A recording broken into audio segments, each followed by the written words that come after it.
se anoten las preguntas y se contesten al final del debate.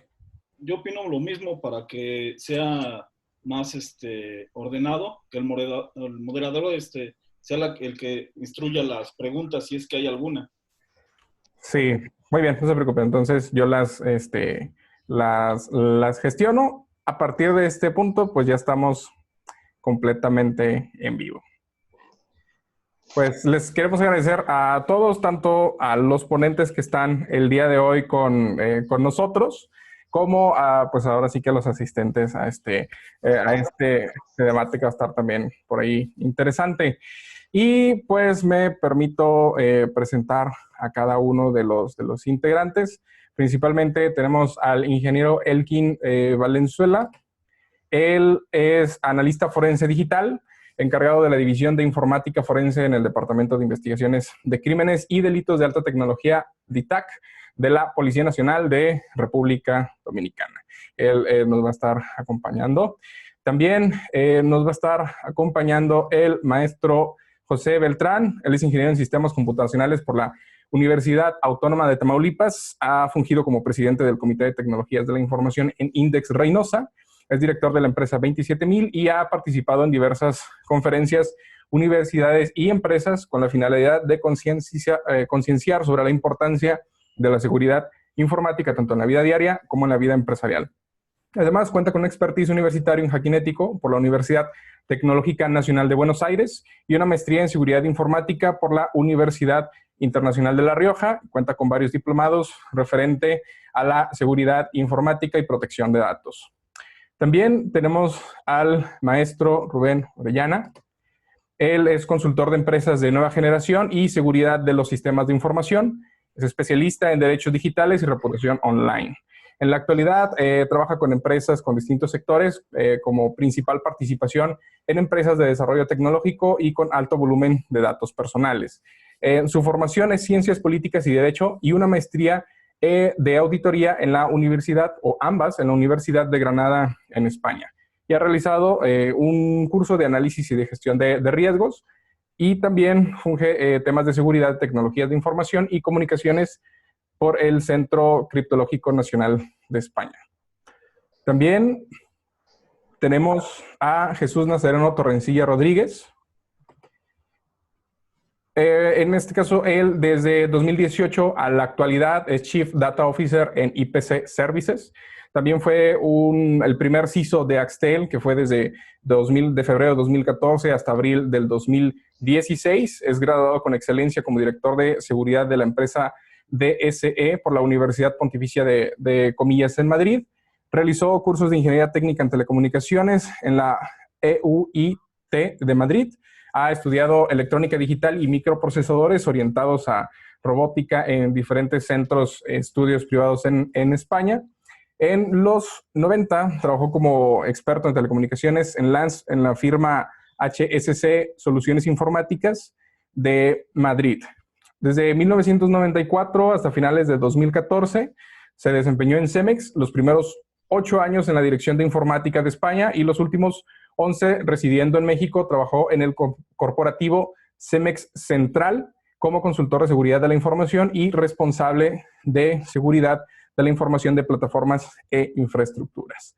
Es profesor honorario de la Universidad Regiomontana en México y del graduado de Dirección de Seguridad por la UPECO en el capítulo latinoamericano. Es ponente activo en diferentes congresos de hackers, así como conferencista internacional, reputado en materias de seguridad de la información, hacktivismo, ciberterrorismo, contraespionaje electrónico, ciberguerra, prevención de fuga de información, ingeniería social, estrategias forenses de recuperación de evidencias ante ciberdelitos, persecución de pornografía infantil y pederastía, ciberbullying y planes de contingencia frente a desastres tecnológicos.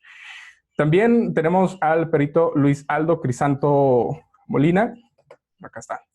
Es ingeniero en tecnologías de la información y comunicación en sistemas informáticos. Es egresado de la Universidad Tecnológica de Jalisco. Así, cuenta también con un doctorado en Derecho. Es egresado del Centro Universitario de España y México.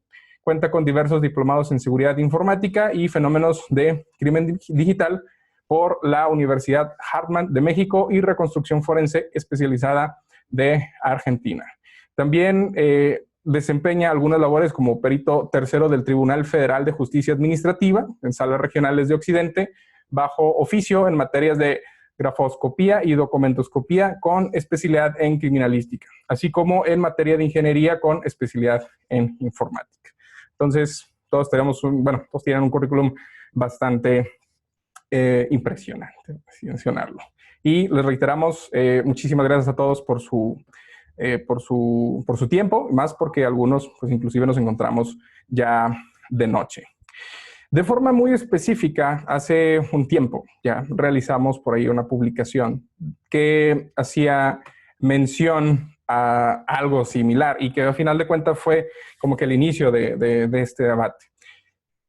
Decía exactamente así: por mucho que se quiera romantizar el ambiente de las intrusiones informáticas sin consentimiento y santificar el hacking ético o el hacking como alguien que se preocupa por la seguridad de un administrador, y ese, en este caso, compromete la seguridad de un sistema de ese administrador con la finalidad de dar aviso y prevenir para que solucione los problemas de los sistemas, pues es cibercrimen o es delito cometido a través de medios digitales, en este caso de la forma en que lo querramos ver. Como primera pregunta para específicamente el ingeniero José Beltrán, por definición, ¿en qué nosotros podríamos diferir la parte de hacking o de hacking ético?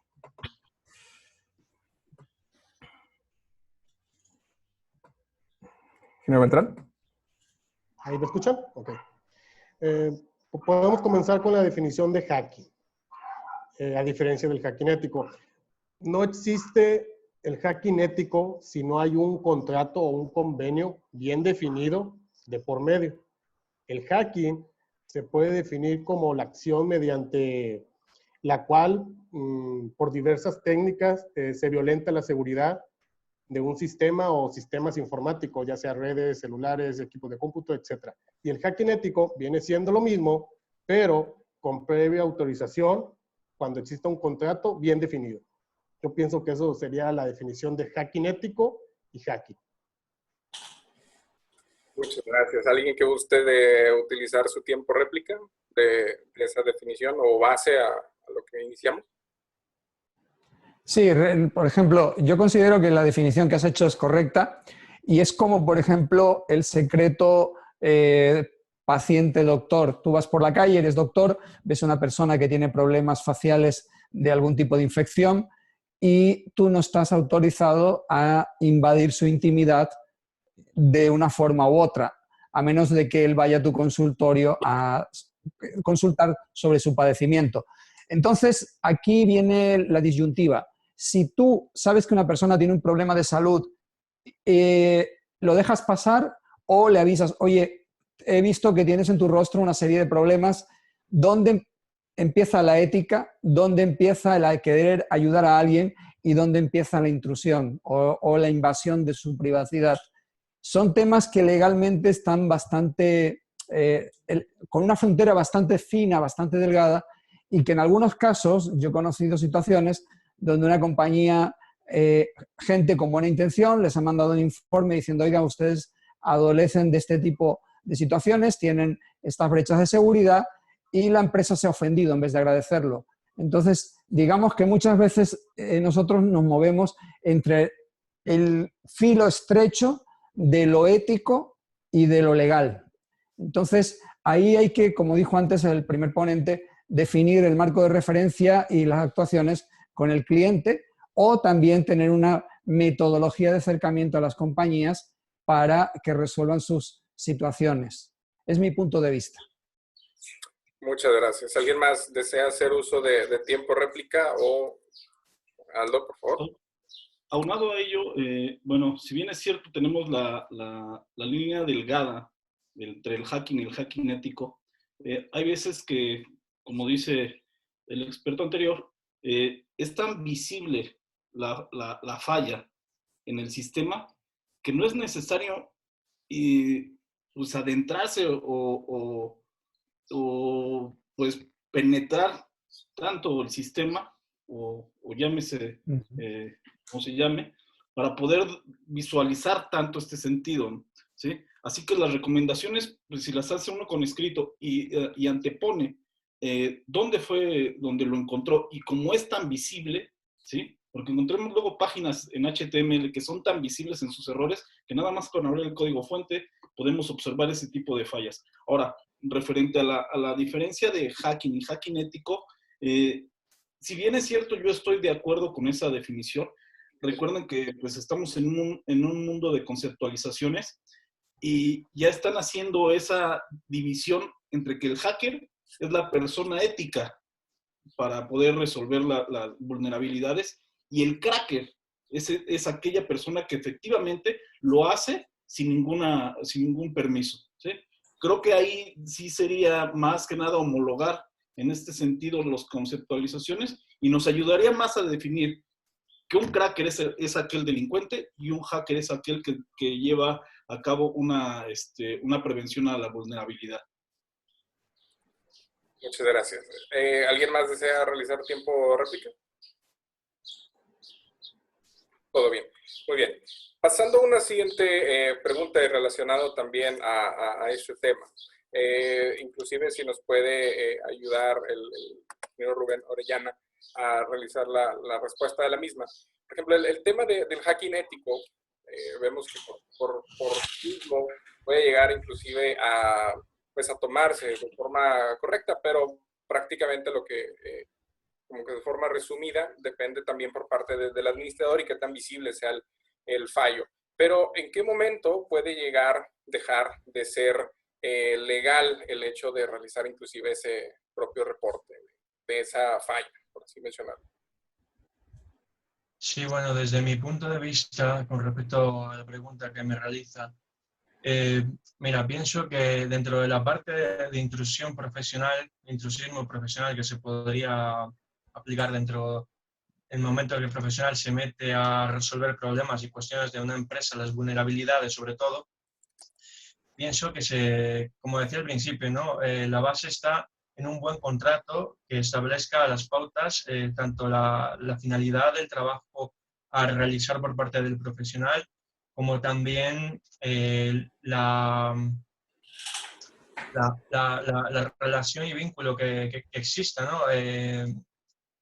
Existirán datos en este caso que no puedan llegar a conocerse ni por parte del profesional ni por parte de la empresa. Entonces, en este caso, pienso que la fortaleza en el servicio está en las pautas del contrato que se establezcan.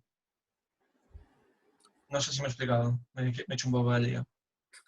No se preocupe. ¿Alguien que guste dar réplica a esa parte?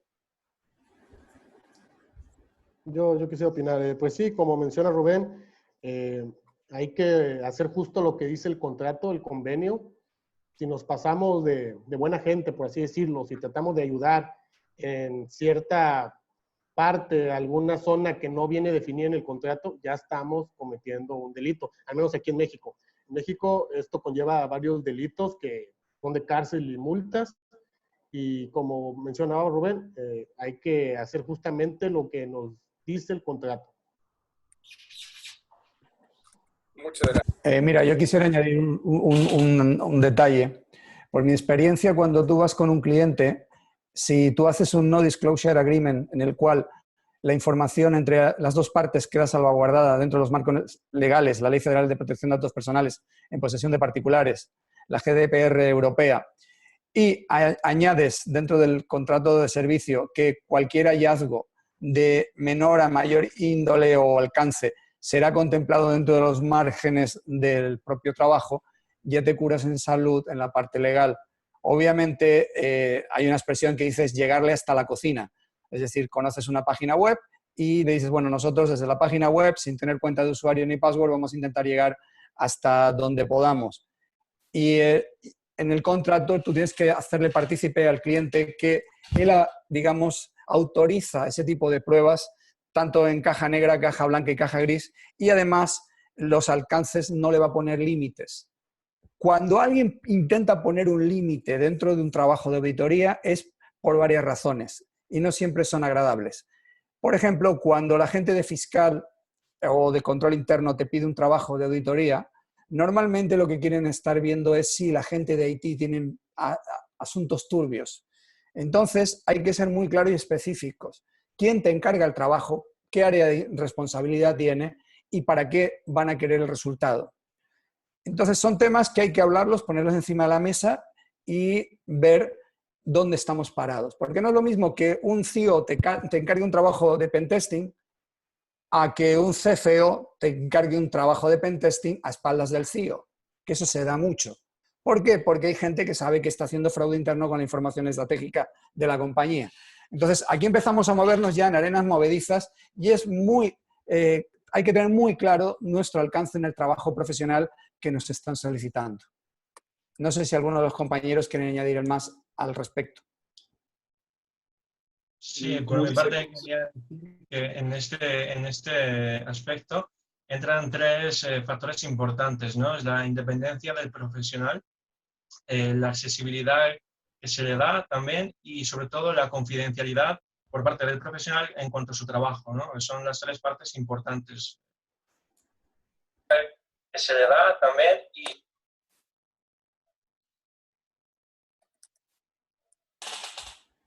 Perfecto. Muy bien. En este caso, por ejemplo, nos hacen una pregunta interesante, que es, obviamente, sabemos que muchas personas, a final de cuenta, ya sea a través de Internet, por ejemplo, nos hacían mención hace un momento, hace un rato, que nosotros, a final de cuenta, existen pues ciertas fallos que a lo mejor se pueden ver a simple vista y que esos fallos a simple vista pues obviamente representan o pueden llegar inclusive a representar cierto riesgo para la empresa o para el administrador. Aquí la pregunta muy específica que hacen es cómo poder realizar ese reporte sin que el administrador o la empresa pueda llegar a emitir, en este caso, un proceso de demanda o en su defecto, pues a final de cuentas, cómo sufrir alguna posible repercusión. No sé quién diga yo. Ok, muy buena pregunta. Yo he tenido la suerte de trabajar en grandes compañías, cuando digo grandes, muy grandes. Entonces, esa cuestión ética, normalmente cuando tú haces un contrato de servicio con un cliente grande, tienes que involucrar a un task force, vamos a llamarlo así, donde esté la gente de legal, la gente fiscal, la gente de control interno, la gente de auditoría, la gente de tecnología y el CISO de la compañía. Entonces, se genera unos alcances en el cual hay que especificar de entrada siempre, oye, yo voy a intentar hacer mi mejor trabajo para intentarte encontrar tus áreas de oportunidad. ¿Entiendes y comprendes que probablemente lleguemos más allá del alcance? Porque no es lo mismo que te hagan una auditoría para una IP, que te suelten, como los lobos, en mitad de la selva, y que llegues a donde llegues. Entonces, si tú tienes ya legalmente el contrato bien cerrado en el cual se te autoriza a llegar hasta las máximas consecuencias y luego, ahí es donde viene el detalle fundamental, ¿quién va a leer el reporte? Porque si tú un reporte de hallazgos se lo das a la gente de operaciones, puedes pisar muchos callos. Y esa gente de operaciones puede utilizar esa información para su usufructo personal. En cambio, si tú haces dos informes, uno técnico, donde tienen que resolver las áreas de oportunidad desde la A a la Z y como un guía burros, y luego haces un informe ejecutivo donde expones los hallazgos, pero no cómo resolverlos, separas el know-how de lo que hay que resolver del know-how del hallazgo. Con lo cual, no dejas permear que nadie utilice esa información en contra de la compañía. No sé si me he explicado. Sí, Yo quisiera... Ok, José, ¿verdad? La pregunta era enfocada, yo la entendí así, no sé si la entendí mal, era enfocada a cómo decirle a la persona o a la organización que tiene un fallo de seguridad. Sí, como digo, la aportación del ingeniero Torrecillas también es bastante... Claro. Sin embargo, la pregunta iba más enfocada a, por ejemplo, no tenemos específicamente un contrato ni no somos absolutamente nada, jamás hemos cruzado ninguna sola palabra. ¿Cómo poder realizar el aviso?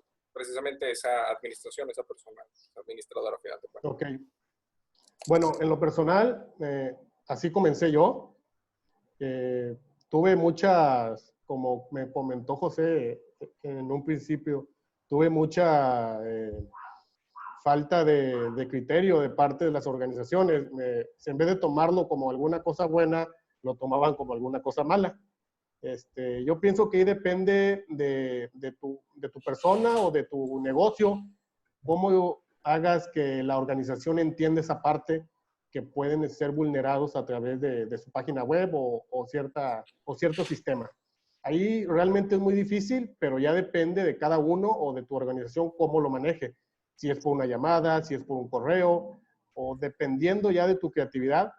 Pero por lo seguro, por lo que me ha pasado a mí por experiencia, si tú mandas un correo diciendo, encontré estas vulnerabilidades en tu página web, vas a hacer que no te contesten, o que te contesten que no te andes metiendo ahí.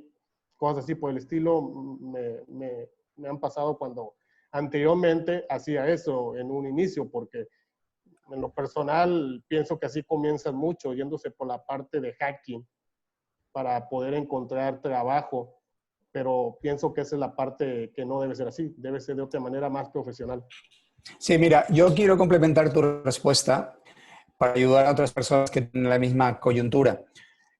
Cuando te encuentras, por ejemplo, que el CISO está cerrado a recibir información de terceras partes, el acercamiento debería ser de una forma indirecta. Esto es, te acercas a las personas que tienen poder de decisión en la organización y les dices, oye, suponiendo que yo te encuentre algo, ¿me ayudarías a que yo te ayude? Y si la respuesta es, bueno, pues inténtalo, perfecto. O decirle, oye, ¿sabes qué? Tengo una duda razonable de que probablemente tus sistemas de información tienen áreas de oportunidad. Me gustaría hacer una prueba y si te satisface el resultado, pues podemos seguir avanzando. Y en ese momento, si te dicen, ok, adelante con la prueba, le dices, espérate, aquí tenemos que suscribir un No Disclosure Agreement y aparte un alcance. Y haces un muestreo de una IP o dos IPs. Eso ayuda mucho porque lo que las empresas no quieren, la gente de tecnología, es de que un externo les descubran los calzones bajos o que tienen áreas de oportunidad grandes, que luego la alta dirección puede tomarla contra el CEO o con el CISO. Hay que ser muy delicados con esto. Entonces, yo creo que si somos generosos, entre comillas, y nos acercamos a las personas que manejan la información o son responsables y te dan la oportunidad de hacerles una prueba en un marco acotado, yo creo que eso da pie a que luego tú en el informe no crucifiques a los responsables de seguridad o de informática, porque realmente al final se van a ver golpeados, o sea, no nos engañemos. Entonces, por eso mucha gente oculta esas situaciones para no demostrar de que no han hecho su trabajo adecuadamente. Muchas gracias. ¿Alguien más desea dar su punto de réplica? Mira, en el resultado estoy de acuerdo con los dos ponentes, con José. Si bien es cierto, muchos iniciamos así para poder ver las vulnerabilidades. Pienso que un tip, que en mi caso, bueno, no ha sido la circunstancia, pero he visto algunos compañeros que lo primero que hacen es acreditar su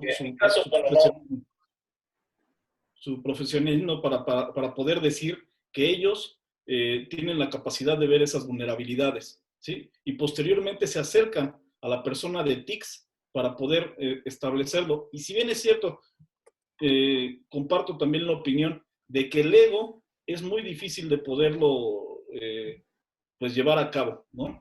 El ego profesional le estás pisando los callos, como dice el compañero, y va a ser difícil en cierto caso que acepten los errores, ¿sí? Pero creo que aquí la humildad profesional también debe de caber en cierto momento, porque así se ha descubierto tanta seguridad y que tanto ataque que hay ahorita en este sentido, ¿no?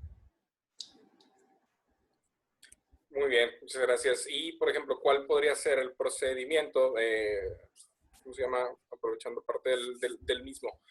¿Cuál podría ser el procedimiento, ingeniero, para poder realizar pues precisamente alguna especie de, pues, de anuncio? Algún administrador que sabemos que tiene un fallo, pero precisamente pues, no tenemos específicamente ¿Cuál podría ser el procedimiento que podríamos llegar a nosotros tomar, Leonardo, para poder decirle a lo mejor a algún administrador que tiene un problema de seguridad, sin embargo, pues para evitar a lo mejor problemas legales o cosas por el estilo, no lo hacemos con mal, en este caso, afán, como muchos de nosotros hemos comenzado, me incluyo dentro de, pero ¿cómo podemos hacer para poder realizar ese proceso de anuncio de algún fallo? Yo creo que yo no me expondría a poner un fallo más allá de la intromisión visible, ¿sí? O sea, la falla lo tendrías que hacer en la primera capa, para decirle, ¿sabes qué? Esta falla la presentas en esta capa, porque si se dan cuenta que fuiste más allá de lo que se puede ver en primer término, yo creo que ahí sí podrías tener algún problema legal. Y creo que eso es lo que menos quieres, ¿sí? Empezarías con las primeras fallas que son visibles, que pues encontramos en muchas páginas, en muchos software, ¿sí? Hasta en aplicaciones móviles. En ese tipo de cuestiones las podemos, pues ahora sí que vamos a manejarlo, como decimos acá en México, a pata, lo podemos decir con screenshots, para poder ilustrar dónde vimos la falla, y de ahí ver si nosotros somos viables a una contratación o tan siquiera a que nos den un beneficio por asesoramiento, ¿no?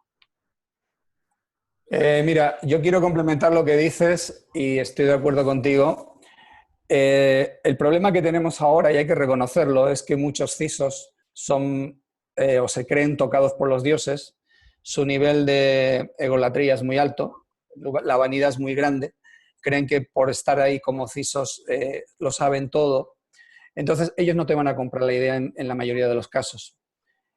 Pero en cambio, cuando tú te acercas vendiendo tus servicios de seguridad al CFO, al financiero, al que en caso de un problema serio tiene que soltar dinero, y cambias la estrategia a nivel conciliador diciendo, oye, mira, yo tengo estos servicios, considero de que puedes tener áreas de oportunidad no documentadas, porque también hay proveedores en las organizaciones que su nivel de experiencia es bastante corto, pero pasan unas facturas increíbles. Entonces, digamos que estamos hablando dentro de un territorio comanche donde hay mucha corrupción, hay mucha hipocresía y hay mucho, ¿cómo te diría yo?, ocultismo, ¿no? Entonces, realmente, si cuando tú le llegas al financiero le dices, oye, yo te puedo ayudar a robustecer tus activos de información, puedo evitarte la situación estratégica comprometida que le pasó a tu competidor, te puedo ahorrar tantos dineros. Cuando tú le estás hablando ya de KPIs, indicadores económicos y retornos de inversión, entonces abres los ojitos del financiero, porque solo le tienes que hablar de retornos de inversión, no de bit y bytes. Entonces él automáticamente te va a decir, de acuerdo, te voy a dar una cita con mi CIO, con mi CISO, exponle tus ideas y me mantienes una retroalimentación. A partir de ahí, todo viene por añadiduría. En cambio, si tú le llegas al CISO, con todos mis respetos, y le dices, mira, hablando en plata, tienes un mugrero en la red, por esto, por esto, por esto, déjame ayudarte, te va a decir que no, porque ya tiene sus proveedores. Generalmente funciona esto así. Entonces tú tienes que comprometer y tienes que tener de aliado a la gente que toma decisiones. Claro, si la compañía es tecnológica, el CISO y el CIO son como los dioses. Pero si es una compañía que produce pan o una compañía industrial, la informática es complemento a la operación, no es el leitmotiv del funcionamiento de la organización. Entonces, hay que hacer un análisis previo de la organización, a qué se dedica, quiénes son sus principales competidores, sus balances de inversión. O sea, tú como exponente de proveedor de servicios de tecnología, tienes que saber esa compañía incluso más que ellos. Y la información la tienes pública, solo tienes que echarle un poco de cabeza, trabajar un poco y tener el perfil de la organización. Y eso sí, también saber dónde les duele. Y con eso, siendo humildes y siendo sencillos, normalmente cuando vas al CFO o vas directamente a la cabeza y le expones unos diagramas de ventajas competitivas de inversión en tecnología, de segurización, de no sé qué, al final te van a ayudar a que entres. Porque esa información normalmente el CIO y el CISO no se la permean a la alta dirección. Todos lo sabemos, a fin de año se maquillan cifras, se maquillan resultados. Las auditorías se suavizan, porque si la alta dirección se entera cómo está el mugrero, ¿qué es lo que va a hacer? Va a cortar cabezas. Y ese es el punto. No hay que llegar a ese nivel de agresividad porque te los echas de enemigos. Yo creo que José no lo puedo decir mejor. Hay que llegar de la manera de lo que importan los directivos, que es el dinero. Manejarle, ¿sabes qué? Tienes un fallo de seguridad y este fallo te va a costar tanto. Este activo que te va a proteger ese fallo te cuesta tanto. Hacer una comparación, hacer un análisis del negocio donde veas que no salga más caro el caldo que las albóndigas, donde le muestres números al CEO o alta gerencia y vean números en cuestión de dinero. Eso, lo que dijo José, yo pienso que no Jesús, es la mejor manera de explicarlo. Jesús. Perdón. No te preocupes. Me disculpa también a mi parte. ¿Ingeniero Elkin va a mencionar algo? Sí, con relación a lo planteado por los demás participantes, es como se ha expresado tanto Aldo como Jesús. O sea, donde Aldo especifica que existe un previo análisis de la primera etapa, llámese independientemente la característica o los dispositivos que utiliza dichas empresas y que usted como experto en la seguridad informática ha encontrado varias fallas, usted podría acercársele y hacerle la oferta. Me explico. Usted encontró de que de que los dispositivos, de que los servidores, y usted tiene conocimiento de que esa empresa, porque es visible, usted puede visualizarlo, usted podría tener una cita para que sea contratado. Una vez usted ha ejecutado algún script, ya está cometiendo un delito. Hoy en día se puede tomar como marco de referencia el convenio de Budapest, donde ha enlazado un sinnúmero de países para que tengan una ley que tipifique diferentes acciones que son consideradas en diferentes países, tanto de América como de Europa, de Asia y demás, como delito tecnológico. Ese delito de acceso ilícito, de acceso no autorizado, de análisis a un periférico sin una orden judicial correspondiente, ya usted está violentando una norma bien grave. Entonces, de esa acción que usted está realizando, sí hay prueba. Es todo. En este caso, siempre y cuando, como lo menciona, exista una prueba, es cuando se puede realizar o llevar un proceso de demanda legal. Sí, donde especificaba, por ejemplo, si usted realiza un escaneo y ejecuta un sinnúmero de scripts a la empresa con el objetivo de identificar todas las fallas, esa acción que usted está realizando genera un sinnúmero de informaciones y de rastro que la empresa la puede utilizar para querellarse directamente contra esa persona ante los organismos policiales y judiciales. Estimado Elkin, primero te tendrían que encontrar en la red. Bueno, aquí para complementar lo que dice Elkin, depende. Depende del tipo de ataque que realices. Hay ataques pasivos, hay ataques activos. Hay, por ejemplo, tú puedes leer un puerto y eso no es un delito. Tú puedes buscar información muy valiosa que es pública en Internet, eso no es un delito. Y con esa información ya puedes saber si puede ser vulnerado la página web o el sistema. Por ejemplo, si tú checas el SQL que maneja cierta página, con ver la versión ya sabes las vulnerabilidades que tienes y no necesitas específicamente introducirse al sistema. Simplemente con hacer un escaneo de puertos ya puedes tener información. Perdón, José, pero hay un punto. Yo estoy de acuerdo, sí hay de intromisiones e intromisiones, pero hay que poner algo muy específico en la cuestión tecnológica, que lamentablemente para nosotros, tú que eres paisano, que en México sí estamos todavía un poco bajo. Las leyes del país donde estés actuando, ¿sí?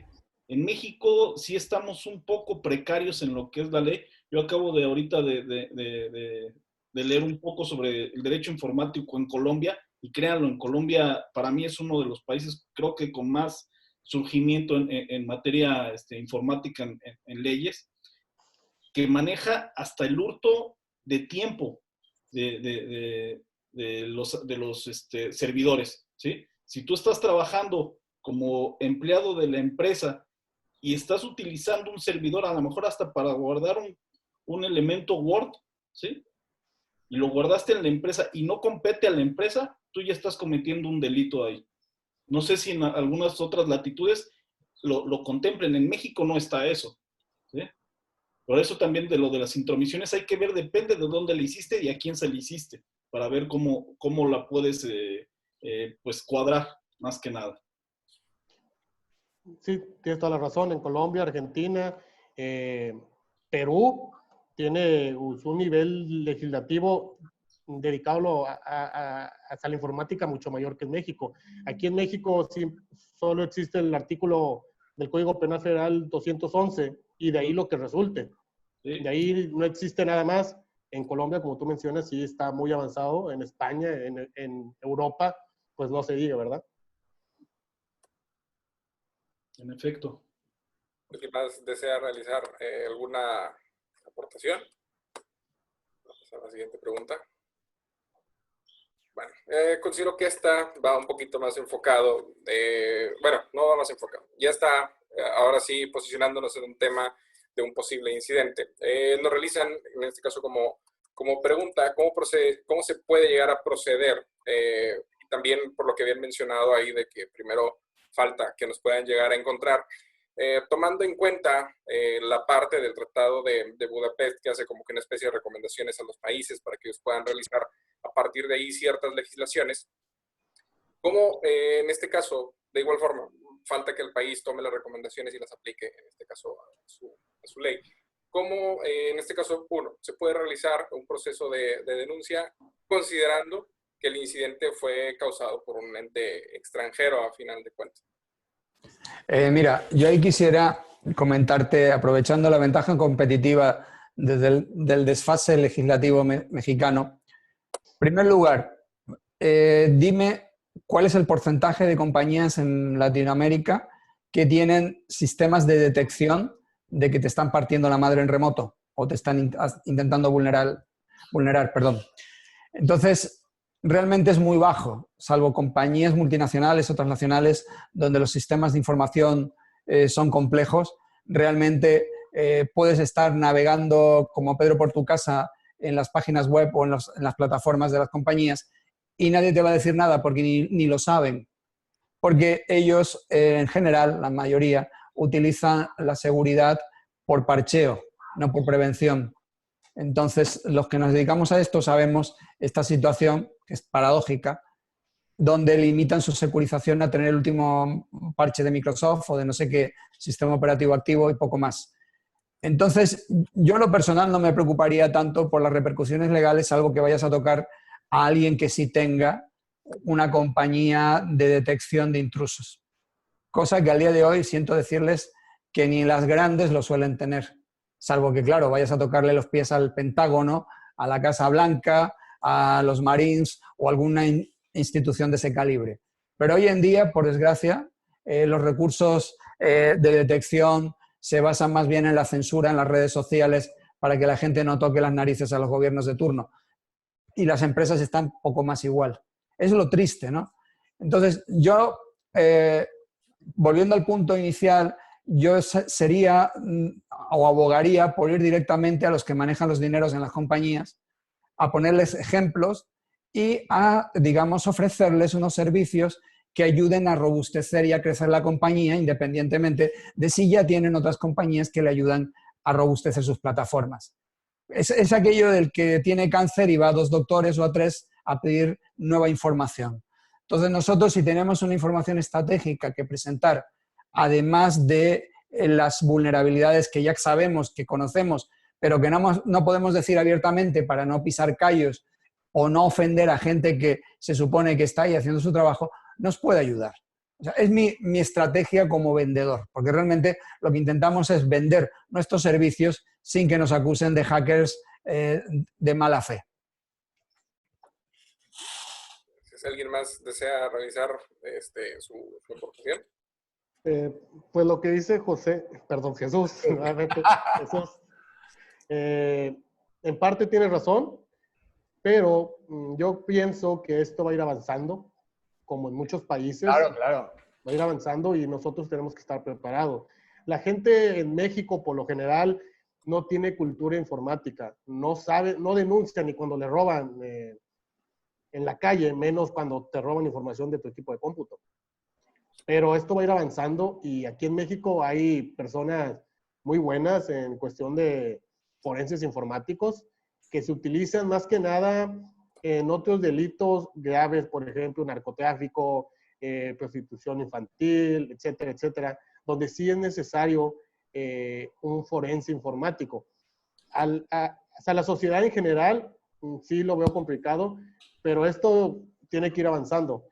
Y para que esto vaya funcionando, México tiene que entrar al Tratado de Budapest, que está muy bien en términos generales, pero le falta ciertas cuestiones que pueden ser modificadas para que esté mucho mejor. Ejemplo y caso a lo mejor muy básico. Por ejemplo, José, hacías mención de forma muy específica, en efecto. La mayoría no realizamos denuncias ni siquiera cuando de repente podemos llegar a presentar un agravio en contra nuestra. En temas de forma ya muy específica, en cuestiones de delitos informáticos, ¿qué cuestiones deberían, por ejemplo, tomar en cuenta como para poder decir, bueno, obviamente depende de la legislación y dependerá muchísimo de a lo mejor del ente del Ministerio Público que nos toque en su momento, pero que nosotros podemos tomar en cuenta, considerando que tenemos peritos, inclusive abogados, para poder nosotros decir, bueno, como prueba, yo puedo llevar esto o se puede utilizar X cosa, considerando de que por lo visto hay administradores de TI que les interesa esta parte del tema para que ellos puedan implementar a lo mejor en su misma empresa. ¿Qué consideraciones podríamos tomar nosotros para poder ya sea implementar alguna especie de tecnología, proceso, protocolo, para poder decir este tipo de pruebas son las que debemos llevar y en base a X recomendación las podemos preservar o obtener? Mira, yo añadiría a tu pregunta, nosotros en México, si a nivel de procedimiento estamos atrasados, a nivel de normatividad estamos tanto a nivel europeo. De hecho, la Ley Federal de Protección de Datos Personales en Posesión de Particulares es un copy-paste de la ley española, Ley Orgánica de Protección de Datos, que ahora se llama la GDPR. La estrategia es bien clara. Si tú, la página web de una empresa, te das cuenta de que hay incumplimiento en la Ley Federal de Protección de Datos Personales, de que no tiene referencias a los derechos ARCO, automáticamente cuando tú le hablas al potencial cliente le dices, mira, el no cumplimiento no exime, o sea, el desconocimiento de la ley no exime su cumplimiento. Luego tú en tu página web, como estás recabando datos personales, pero no estás en cumplimiento con los derechos ARCO, ahí tienes una potencial demanda por fuga de información, con lo cual ahí puedes ponerte en una bronca con los del IFAI o el INAI ahora mismo. Entonces, cuando tú le hablas a la gente de pesos y le hablas de beneficios de invertirle, le cambian, digamos, la manera de percibir tu acercamiento. Y si él te dice, oye, pues sí, venga, demuéstrame que no cumplo. Oye, mira, no cumples por esto, por esto, por esto. Bueno, ¿y qué tengo que hacer? Mira, yo te estoy diciendo dónde no cumples. Si tú quieres saber cómo resolverlo, me contratas, que yo te voy a ayudar. Porque hay mucha gente que es cara dura, que quiere que tú le ayudes, que le digas lo que tienen que hacer, luego no te contratan y contratan a otros. Entonces también hay que defender nuestro pan, hay que defender nuestro pedazo de conocimiento, ¿no? Entonces yo por ahí siempre iría, y principalmente iría a la gente que toma decisiones en las empresas, que son, como digo, los financieros, el dueño, etc. Es difícil llegar a alta dirección, pero se puede llegar, hay que ser persistente. Sí, por mi parte quería hacer un inciso. Por lo que ha comentado Jesús, bueno, la Ley Federal de Protección de Datos de México es del año 2010, sin embargo, claro, la antigua Ley de Protección de Datos de España es del 99, pero la actual es del 2016, básicamente, en España el 18. Hay muchas modificaciones con respecto al tratamiento de datos personales, con respecto a la anterior normativa, pero muchísimas, principalmente por la existencia de un delegado de protección de datos, el tipo de tratamiento también que se hace, y los sistemas de seguridad y control que se tienen que implementar con respecto a los datos. Actualmente me parece que el 33% de las empresas mexicanas son las que son inversores europeos, son las que trabajan con la actual normativa, ¿no? El RGPD. Pero el resto de empresas, de igual manera, la sociedad todavía desconoce sus derechos como persona, el valor de sus datos. Yo me he encontrado muchos problemas, incluso aquí en España. Ya han pasado casi 2 años de la aplicación del reglamento europeo y todavía siguen existiendo muchas empresas que no han implementado las políticas de privacidad adecuadas. Junto con ellos se están enfrentando a sanciones económicas de hasta 2 millones de euros. Falta mucha conciencia, tanto a nivel de la población como a nivel de las empresas. Y no solamente las empresas, sino también la administración pública, porque es verdad que muchas administraciones públicas, tanto a nivel de ayuntamientos, a nivel de quizás centros de salud y tal, no tienen implementada realmente la protección de datos de manera adecuada. Entonces, falta un poco más concientizar a la población del valor de sus datos y, evidentemente, ese valor que tienen las empresas. Porque una empresa, por ejemplo, como Uber Eats, sin la lista de clientes, sin la autorización de sus clientes, no vale nada. Es simplemente una aplicación en desarrollo que se puede copiar por otra empresa. Así que, al final de cuentas, falta más conciencia en el valor de los datos. Y eso es lo que me gustaría, he puntualizado principalmente eso y me gustaría transmitirlo. Sí, realmente hay muchos escenarios y la norma de protección de datos personales en posesión de particulares aquí en México es de las mejores normas que podemos tener. No sé que le falta mucho, pero es lo mejor que tenemos. Pero o sea, hay muchos escenarios. Contestando a la pregunta, Alejandro, yo me baso mucho, la mayoría se basa en la norma ISO IEC 27000. Ahí te marca que tú tienes que estar en contacto con autoridades. Ahí te marca que tú tienes que tener un plan para cuando suceda un incidente informático. Y claro, también tienes que ver si te conviene denunciarlo, que por ley lo tienes que denunciar. Pero tú tienes que tener un plan cómo actuar. También es muy difícil que vayas a un ministerio público y le expliques al MP. Oye, claro, el señor no va a saber ni qué onda porque no saben. Porque no tiene la cultura informática. Pero en cambio, si tú conoces la legislación y dices, ¿sabes qué? Cometieron ciertos delitos, el delito de acceso no autorizado a un sistema, el de vulneración de un sistema, claro, el de la ley de datos personales, el de ley de protección de derechos de autor, etcétera, etcétera. Si ya le abres en esos términos, por eso es necesario contratar a un experto o personas que sepan de esto, ya vas más enfocado a lo que tienes que ir a decir, porque si tú vas, ¿sabes qué? Me hackearon, me hicieron un phishing, pues el MP no va a saber ni lo que le estás hablando, o sea, se va a asustar, hasta te va a encerrar a ti. Sí. Con lo que estás diciendo, ¿verdad? Yo pienso que sí, que tú tienes que tener un plan para cuando suceda eso y ya tienes que tener contacto con autoridades, con expertos y ver la manera de cómo denunciarlo.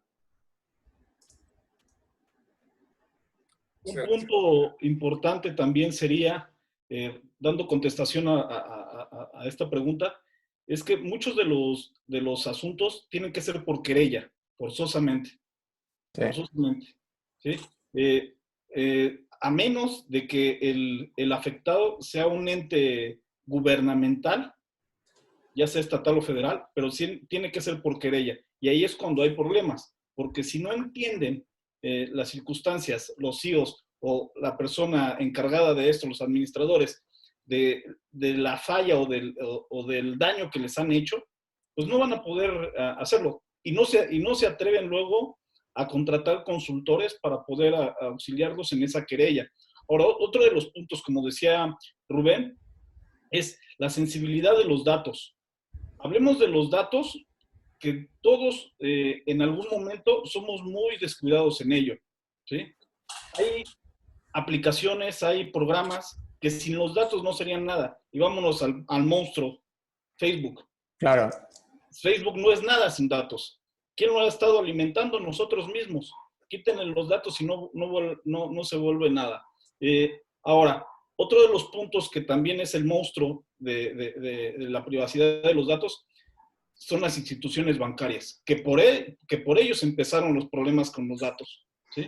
Porque empezaron a soltar las circunstancias de información y fue cuando se empezaron a vulnerar muchas circunstancias.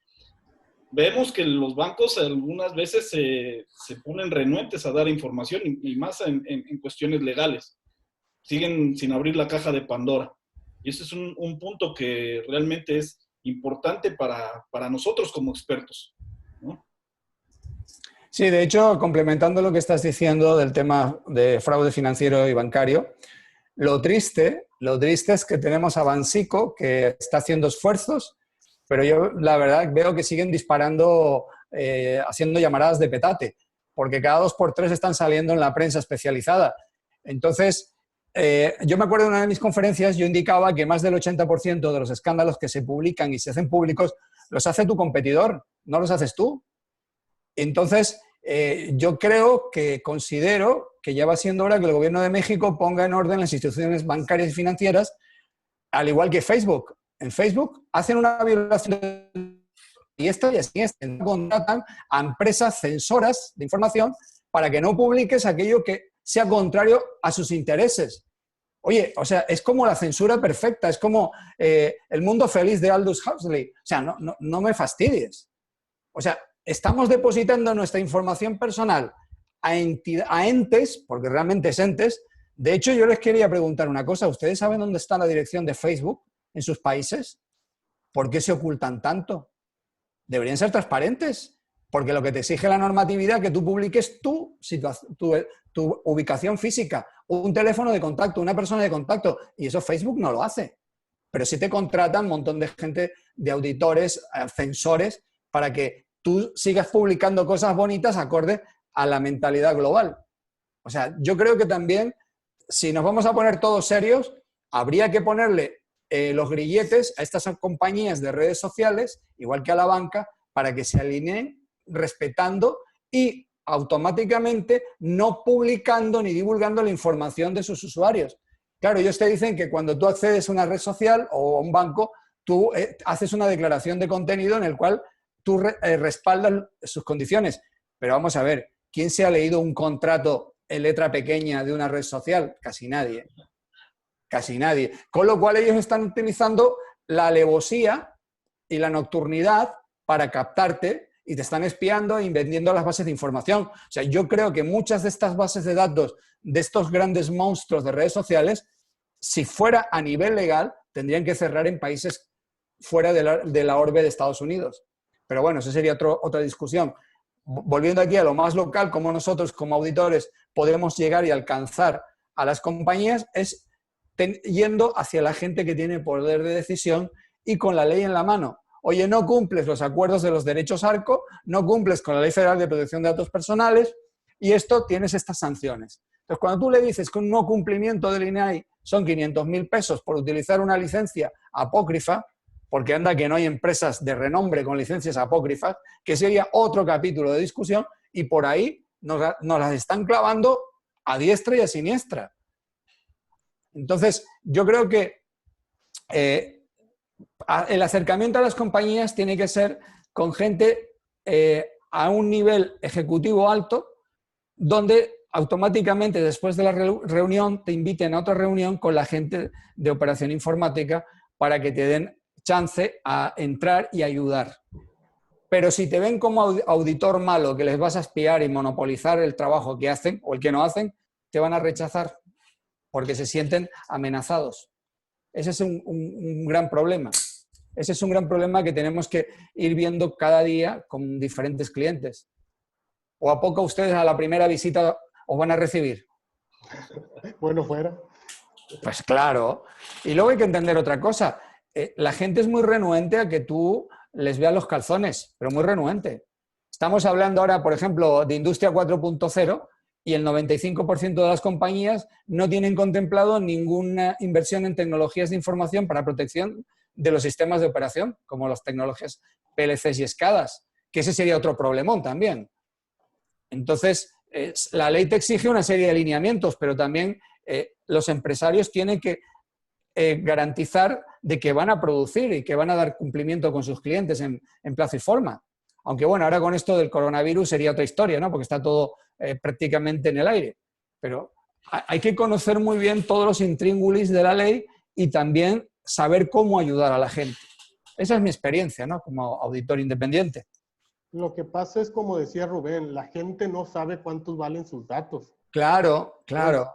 Es aquí el punto. No va a haber legislaciones, las empresas no van a hacer nada si las personas no se interesan por su información.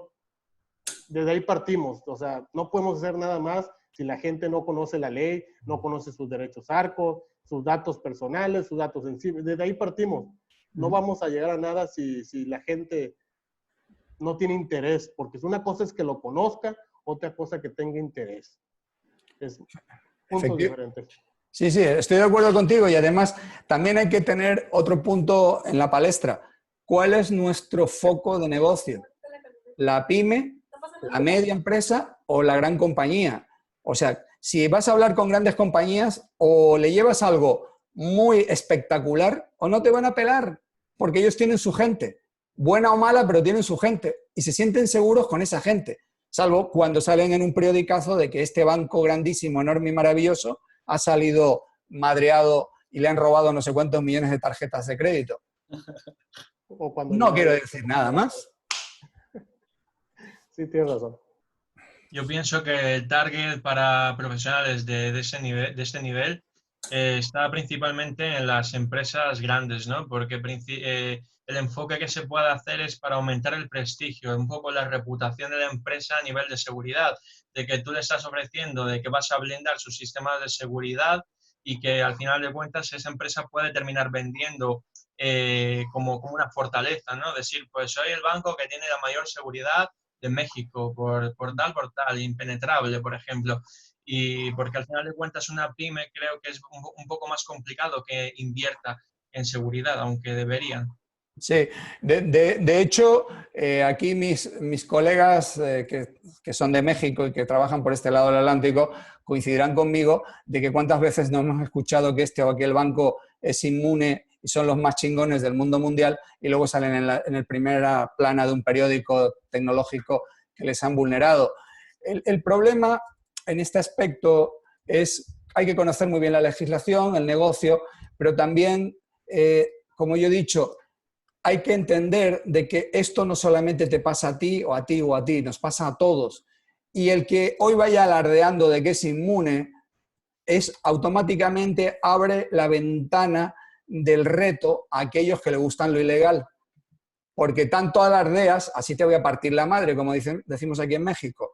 Entonces hay que tener una discreción desde toda la cadena de custodia de información, la cadena de comunicación ante incidentes, ante eventos, porque si dices que realmente te partieron, o sea, te rompieron los sistemas, eso va a hacer que una gran parte de tus clientes se te vayan a un competidor.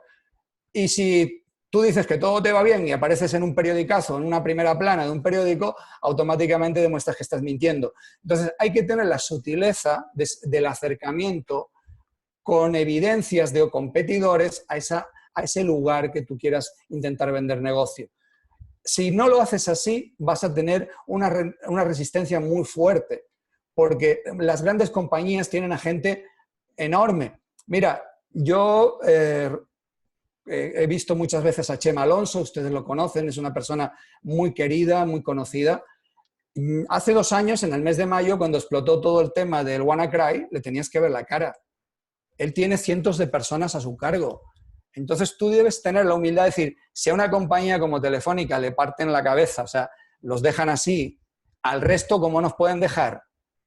Destrozados. Entonces hay que tener la humildad del aprendizaje, hay que tener los comparativos, hay que estar relacionados y hay que montar para cada cliente o potencial cliente un caso de éxito, donde tú indiques lo que es la no inversión y su implicación y lo desinviertes, qué beneficios vas a tener. Y eso es muy atractivo porque no le estás hablando ni de bits ni bytes, le estás hablando de parches de seguridad, ni de terminologías que ellos no te van a entender. O sea, ese es, digamos, lo que yo por mi experiencia me he encontrado. Hay gente que se creen que son inmunes porque son gigantescos y normalmente tienen la cimentación de fango o de barro. O sea, yo les pongo el ejemplo de Venecia, muy grande, muy bonita, pero se está hundiendo. Pues igual, las grandes corporaciones, su propio peso las hace hundirse. Y podemos ver ejemplos, por ejemplo, el caso que yo pongo en mis conferencias de Enron y de Arthur Andersen. Arthur Andersen en España a mí me caían como una patada en el sobaco, perdón. Ellos decían que su primer activo era la información. Y yo les decía, estáis equivocados, vuestro primer activo es el factor humano, la persona. Y si no tienes en cuenta eso, más temprano que más tarde vas a tener problemas. Y han desaparecido. O sea, lo hemos visto constantemente. Entonces, nosotros, si detectamos un área de oportunidad en una empresa, tenemos que elaborar una estrategia de acercamiento. Y no va a ser fácil, porque habrá otras gentes, habrán otros proveedores de servicio, habrán otras confianzas, otras reticencias que desconocemos para que nosotros nos dejen la puerta abierta. Entonces yo creo que la estrategia es lo importante, o sea, cómo me acerco sin crear susceptibilidades, sin crear complejos y sin crear rechazos. Y a partir de ahí todo va a venir, porque manejas la veracidad de tu información, manejas comparaciones estratégicas. Y la suerte hoy en día es que está todo en red. Sí, yo concuerdo con Jesús, difiero un poco con Rubén, porque la legislación es aplicable para todos, sean grandes corporaciones, sean pymes, todo el que maneje datos personales tiene la obligación. También la norma 27001 te marca que el CGCI es para todas las organizaciones, ya sea micro, pequeña, grande. Es decir, que el objetivo puede ser de todos, como decía Jesús, tener un caso de éxito para cada uno de los niveles, por así mencionarlo, sería lo mejor. Sí, de hecho lo que estás comentando ahora es importante y hay un dato que es escalofriante. En México no llegamos a 400 compañías certificadas en ISO IEC 27001-2013. A partir de ahí, nuestra labor, ya tenemos que trabajar a nivel intermedio, es ser preauditores en 2701, porque ellos no entienden. O sea, tú vas a una compañía y le pides, oye, ¿cuál es tu política de seguridad? ¿Eso qué es? No, son los guardias. Oye, espérate. No, los del control de acceso físico, eso es otra historia. Sí, está dentro de uno de los capítulos de la ISO 2701 o de la ISO 31000 o lo que tú quieras o la 9001, pero eso no estamos hablando. A ver, ¿cómo robusteces tus activos de información? Y ya cuando la compañía le dices, bueno, oye, tú utilizas o tienes dentro de tus sistemas de información implementado ITIL, tienes un marco de referencia como COSO o como COVID-5 y te dicen, ¿cuál o qué? O sea, no saben ni de qué les hablas. Y ese es el nivel tecnológico de gente que se suponen CIO y CISOs. O sea, no manches. Estamos en la prehistoria tecnológica y la información está pública. O sea, ¿qué es lo que nos indica esto? Que hay una desidia general. Les vale madre. Ese es el problema. Entonces, para vender nuestras soluciones, nuestros servicios éticos, tienes que irte directamente al que tiene la lana, al CFO, al agente, al financiero o al dueño de la compañía. Porque si no, es como predicar en el desierto. Y le van a seguir partiendo la madre hoy sí y mañana también. ¿Cuánta gente en las salas de conferencia tienen Smart TVs, tienen dispositivos digitales conectados a Internet, donde están los monstruos de Big Data sacando información sin que tú lo sepas? Yo el otro día invitaba en un grupo de, oye señores, vamos a poner 10 celulares encima de la mesa. Vamos a hablar de zapatillas deportivas de tal marca. Al par de días empezábamos a recibir por nuestras redes sociales publicidad de esas zapatillas o de esos tenis. O sea, el tema del Big Data, de los asistentes como Siri, Cortana, Alexa, eso no es una película de terror, de ficción, eso existe. Entonces la información se nos va por montones de vías y nosotros, cuando vamos al cliente, les tenemos que hablar en lo que ellos entiendan. ¿Tienes identificado tu activo de información crítico? Sí o no. y probablemente ni sepan de qué le hablamos. Entonces tenemos que ayudarlos. Y cuando ya están evangelizados, entonces podemos ir pasando poco a poco. No sé lo que ustedes opinan. Sí, sin duda. Pienso igual que tú. Perfecto, pues les agradezco bastante. Ya para pues dar como que fin a este debate, digo, sé que se está poniendo interesante. Pero también tenemos personas que están pues, un poquito retirados en horas, a final de cuentas. Entonces, como conclusiones, ¿cuáles serían sus conclusiones respecto tanto, pues, todo lo que estuvimos platicando el día de hoy, tanto en temas en cuestiones, ahora sí que posible denuncia, tema ante posible de cómo poder realizar, vaya, llevar este proceso de denuncia ante ya sea ante una autoridad, en su defecto, para aquellas personas que están buscando ahí fallos, de igual forma, cuál podría ser su proceso para poder realizar ese proceso de aviso hacia algún administrador, para ya dar fin a este debate. En dado caso, con mucho gusto, la invitación queda abierta para alguna especie de darle continuidad. ¿Cuál podría ser, en conclusión, lo que podrían brindarnos ustedes a todos nosotros? Por ejemplo, Jesús, ¿cómo podría ser? Bueno, yo creo que desde mi parte ya lo he dicho todo, ¿no? Cómo debe ser el acercamiento. Y en el tema de la prevención de una contrademanda o demanda legal por husmeo o esnifeo, o como lo queramos llamar, ¿no? Yo creo que cuando haces ese trabajo de investigación o preauditoría, o no nos engañemos, le ves que la pinche IP está bien chueca y le entras hasta la cocina, ahí tienes un conflicto ético contigo mismo, porque te engolosinas y entras hasta la cocina de la compañía y descubres todo lo habido y por haber. Pero claro, ahora dices, bueno, el saber no ocupa lugar, pero esto, si los digo, me puedo meter en broncas legales. Entonces, mi sugerencia es, oye, hago como que no investigué, me paro en los puntos estratégicos de áreas de oportunidad que yo recomendaría robustecer, documentaría los porqués, pondría ejemplos de otras compañías que no hicieron su trabajo en su momento y de preferencia compañías gringas, porque así si a los gringos les ha pasado, a nosotros que no somos gringos nos puede pasar mucho más gordo por ese complejo de malinchismo, y con esas evidencias montar un caso bien estructurado donde haya identificado un objetivo de la comunicación, un alcance, unas ventajas, unos beneficios para la organización, y luego en el último capítulo, en los anexos, añadiría potenciales evidencias así como muy light. Con lo cual, la persona que reciba el informe va a sentir de que tú le vas a ayudar a ser más competitivo, a tener mejor imagen con los clientes, a tener mejor imagen contra los inversionistas, a ser más atractivo para potenciales clientes y proveedores, va a ser mucho más atractivo contra, por ejemplo, lo que está de moda ahora, los seguros de pérdida de datos o de información, con lo cual, si la gente tiene todo precertificado en ISO 27, pues le va a ayudar. En fin, una vez que la gente entres en una sinergia con ellos, a lo mejor esa investigación que hiciste al principio no vas a necesitar utilizar esas evidencias porque habrás entrado en una colaboración proveedor-cliente o consultado muy interesante, y mejor que si le partes la madre y le muestras la evidencia y el CISO te va a mirar con cara de asesino, el CEO te va a mirar con cara de asesino y vas a crear un clima laboral bastante tóxico.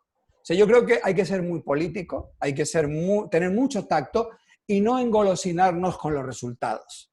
Yo voy a contar un ejemplo. Hace 20 años, cuando llegué a México, me dijo uno de mis jefes, oye, elígeme 100 compañías en México, intenta entrar.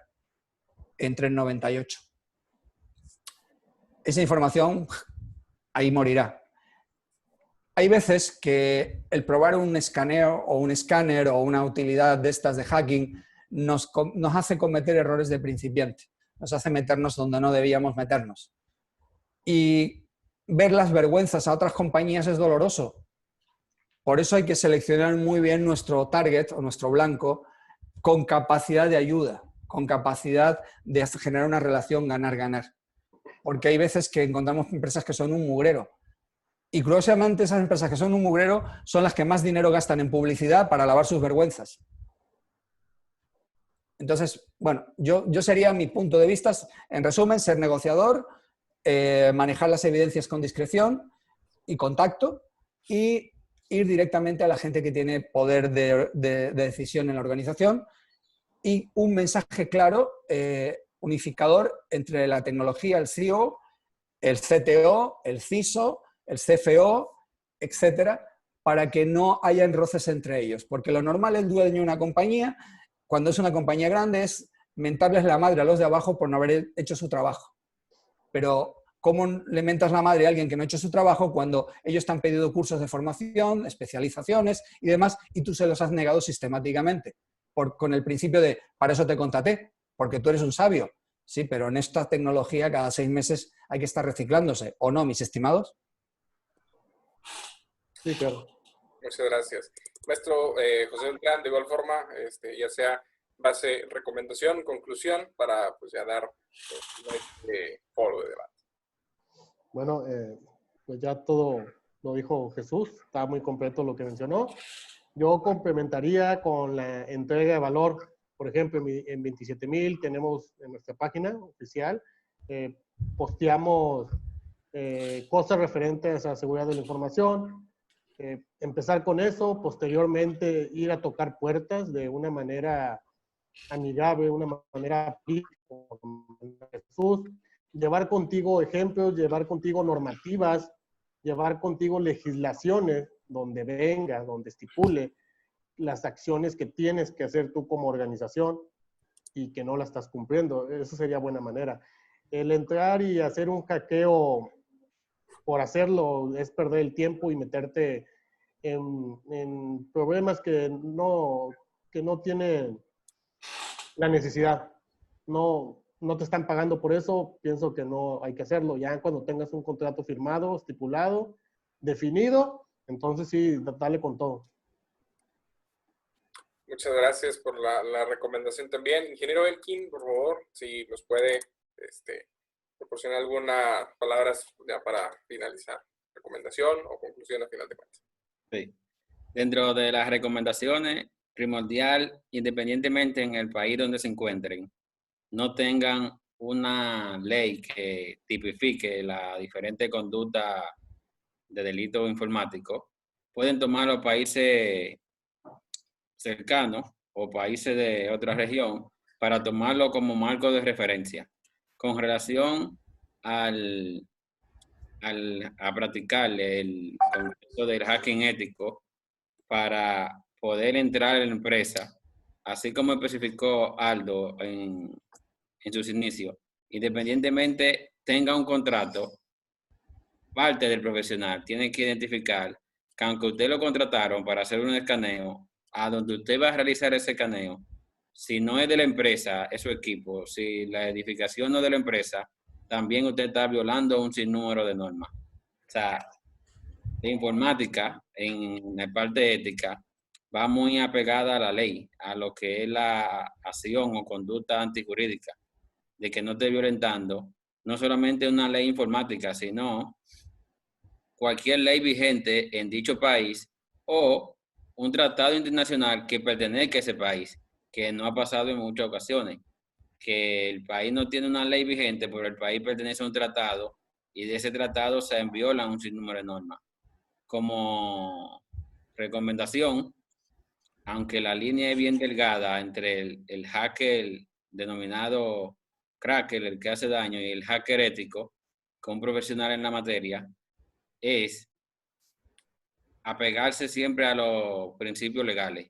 Usted tiene diferentes formas de poder visualizar y hacer su primera visita con esa empresa, como especificó Jesús, a esa persona orientada, que pueden tomar decisiones. O sea, si usted realiza un sinnúmero de comentarios, un sinnúmero de visitas a personas que no toman decisiones, entonces sería en vano, sería muy largo el proceso.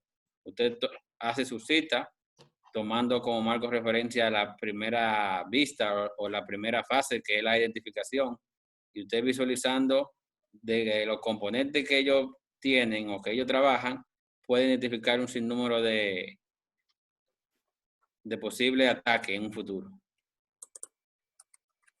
Perfecto, muchísimas gracias, y también bastante complementario el hecho de mantenernos dentro de un marco legal por temas de contratos. Agradecido con eso. Doctor Aldo Crisanto, por favor, ¿alguna ya recomendación para dar conclusión a este foro? Pues gracias, antes que nada, por la participación, por la invitación, y pues una felicitación a todos los participantes. Un gusto oírlos. Y como sugerencia, si bien es cierto, la experiencia hacia el maestro, ¿sí? Pues vamos dándole un poco de beneficio al hacking, porque si no, no nos haríamos expertos en ello. Sí tenemos que indagar, ¿sí? También estoy de acuerdo que tiene que ser bajo la legalidad conveniente, si no, pues reservarse o dejar sus resultados a un lado. Pero sí, si les gusta el hacking, pues recuerden que hay las circunstancias estas del bug bounty, ¿sí? O las recompensas, ¿sí? Vamos a buscar en qué empresas nos dan recompensas por encontrar sus errores, y creo que sería una forma de tanto aprender como llevar a cabo un incentivo por ese esfuerzo de nosotros de hacerle de tester o de encontrarle esos errores a esos programas o esos softwares que tanto luego se encuentran. Esto lo digo para los que inician, ¿sí? O si en algún caso hay una buena recompensa, pues unir un equipo así como nosotros de expertos, y pues vámonos dándole, ¿verdad? Más que nada. ¿Sí? ¡Claro! Pero pues bueno, esa era una recomendación para todos aquellos que nos gusta un poco andar husmeando por ahí los errores de los demás. Y como reitero nuevamente, un agradecimiento a todos. Igualmente. Mucha suerte. Claro, muchísimas gracias. Maestro Rubén, de igual forma, una recomendación final o ya para un mensaje de conclusión. Sí, siguiendo las líneas de Jesús, quería añadir solamente una parte, ¿no? Nosotros somos profesionales que nos enfocamos mucho en la parte tecnológica, en la parte de la seguridad. Pienso que debemos potenciar esta parte, nuestra parte comercial, dándole la importancia que se merece. También, sobre todo, aplicando técnicas comerciales actuales, como por ejemplo el marketing digital. Sí. Un ejemplo sois vosotros, el Instituto de Ciberseguridad. Tenéis una actividad con bastante notoriedad por redes sociales, también bajo el tipo de material que proporcionáis de manera gratuita a las personas que les siguen. Entonces, pienso que es la mejor manera de poder también encontrar y acceder a los clientes, ¿no? A través de redes profesionales como LinkedIn, porque al final de cuentas terminamos teniendo una actividad comercial pasiva o indirecta, pues generamos confianza a esos potenciales clientes y llamamos la atención, ¿no? Tenemos que hacer un poco también un uso de las herramientas digitales. Ese sería mi añadido. Por otra parte, quiero daros las gracias por la invitación. Soy un profesional que tiene pocos años de experiencia, pero bueno, me ha gustado participar con vosotros, profesionales de alta gama. Gracias. Espero coincidir con todos, y bueno, os buscaré por las redes también para estar en contacto. Cualquier cosa que necesitéis, me tenéis tanto vosotros como los asistentes que han estado ahí viendo esa transmisión. Estoy totalmente disponible. Muchas gracias a todos. Oye, permíteme un inciso, Rubén.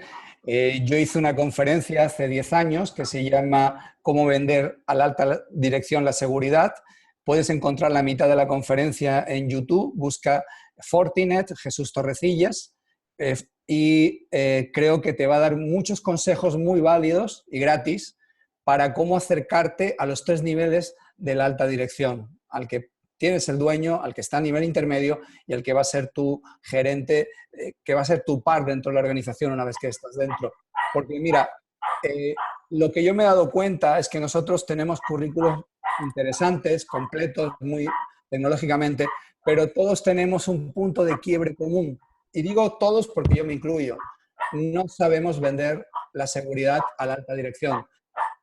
Entendemos que para nosotros es muy importante una brecha de seguridad, una vulnerabilidad, un ataque, lo que es una denegación de servicios o una inyección ciega en una base de datos SQL. Pero eso, ¿cómo se lo cuentas a alguien que no sabe nada de tecnología? Entonces, hace 10 años, más de 10 años, yo me di a la tarea de analizar cómo acercarnos a la alta dirección y bueno, digamos, es una contribución mía altruista, ahí queda, buscar la Fortinet, Jesús Torrecillas, y es media conferencia, la verdad. Pero es la parte de la carnita, la sustancia, ¿no? De cómo te ayuda. Espero que les sirva a todos. Sé que les va a servir. Yo en algún momento tuve una conferencia también con el Nelegade. Bueno, él nos impartió precisamente ese tema, sé que les va a servir bastante. Disculpen el perro de mesa. Entonces, pues realmente les quiero dar las gracias a todos por permitirnos un poco de su tiempo, un poco de su conocimiento y expertise, en general a toda la comunidad del Instituto de Ciberseguridad y obviamente pues a sus también respectivas comunidades. Si nos lo permiten, sus datos personales, bueno, de redes sociales, medios de contacto van a estar públicos tanto en nuestros perfiles de LinkedIn como de Facebook para que también los puedan encontrar a todos. Y pues no me queda más que agradecerles y por ahí se les va a hacer una entrega de una especie de certificado para ustedes.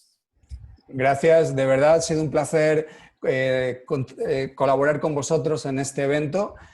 Les animo a seguir luchando, a trabajar y sobre todo a echarle muchas ganas porque realmente la sociedad nos necesita. Así es, nos necesita y pues hay que generar bastante conciencia respecto a este tema de seguridad. Entonces, reiteradas nuestros agradecimientos y pues estamos a lo mejor en algún momento próximo o futuro nuevamente en contacto.